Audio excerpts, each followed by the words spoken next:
we're back here for another NBA offseason guide. Hope all of you studs are doing well out there. In this one, we're detailing the Houston Rockets, who are coming off of 3 consecutive sub-25 win seasons, 14, 20, and 22 wins over the last 3 years. Third youngest roster in the NBA, but the first phase of the rebuild is over, and the second phase is going to determine the direction of the future of this franchise.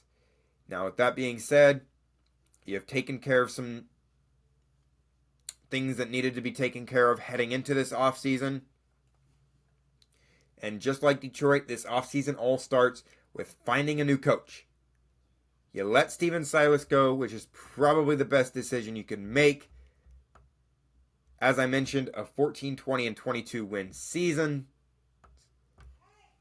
ultimately led the Rockets to 59 and 177 record during those 3 years, which was an NBA worst record during that time. He replaced Mike D'Antoni prior to the 2020-2021 season, back when Harden and Russell Westbrook were both still on this roster.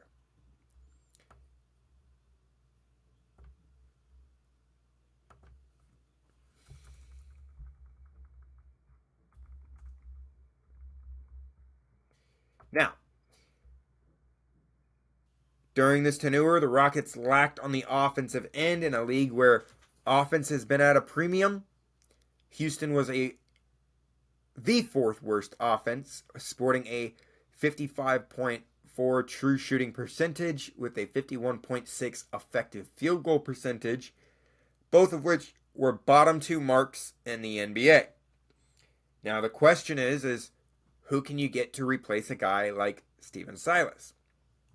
Well, you've got a couple of options. You could go with a younger guy, maybe bring in somebody up from the college ranks or bring in somebody up from the G League.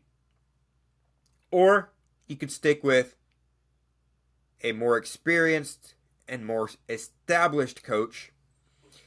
Maybe somebody along the lines of Warriors assistant Kenny Atkinson. Has some experience. Raptors assistant Adrian Griffin.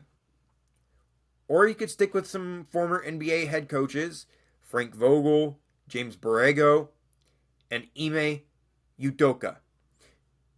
All expected to be among Houston's candidates to replace Silas. Another option, maybe Scott Brooks in Portland, currently the assistant, but has experience as a head coach when he was with Washington. A lot of names here, but whoever you go out and get, they are going to know that they have a young core. That young core can help this team propel into the playoffs. Guys like Jalen Green, Jabari Smith Jr., Kevin Porter Jr., Alperen Sengun, and maybe Kenyon Martin. Now we'll touch on him here after a little bit, but you've got the 14% chance at the number 1 pick. You've got some future picks from Brooklyn, 2 firsts, a 2024 and a 2026. Now, with that being said, this is the prime time to get your team back into playoff contention. If you get that number 1 pick, great. You're going to take Victor Wembanyama.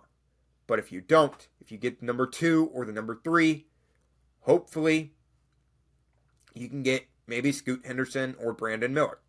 Now, I honestly think that Scoot Henderson is the better fit here. It would put Jalen Green and Henderson in the backcourt, which is going to be a pretty good backcourt. But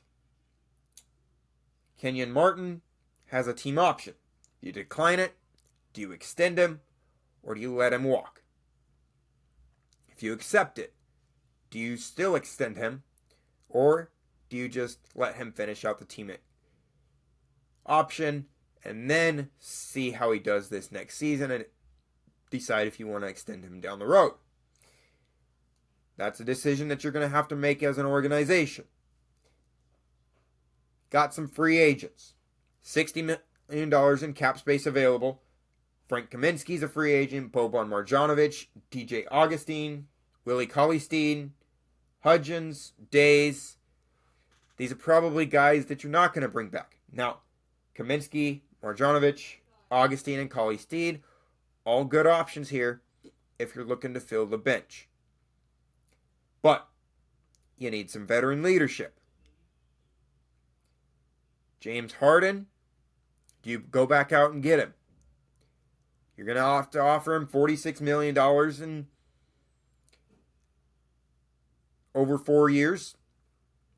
$46 million a season, that is.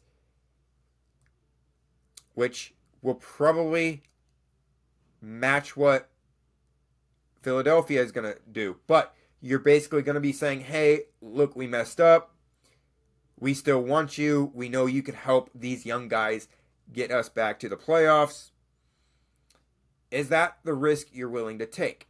Because you're not going to have that money to pay for those younger guys down the road. Or do you go back out and get some veteran guys who are going to cost less in free agency? Or do you acquire some veteran guys in a trade? It's a decision that the organization is going to have to make. Personally, I think the latter, getting those less cost-efficient players, is going to be the better decision to make here. But it all depends on what the organization thinks is going to help them get back into the playoffs, because a 25, 30, 35 win season is not going to happen. This is the time that you've got to figure it out. You've got to get back to the playoffs and get it right with the next head coach.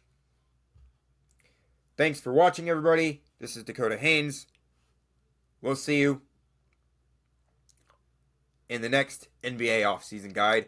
As here at Fantom Sports, we are producing a offseason guide for every NBA team in the 2023 offseason.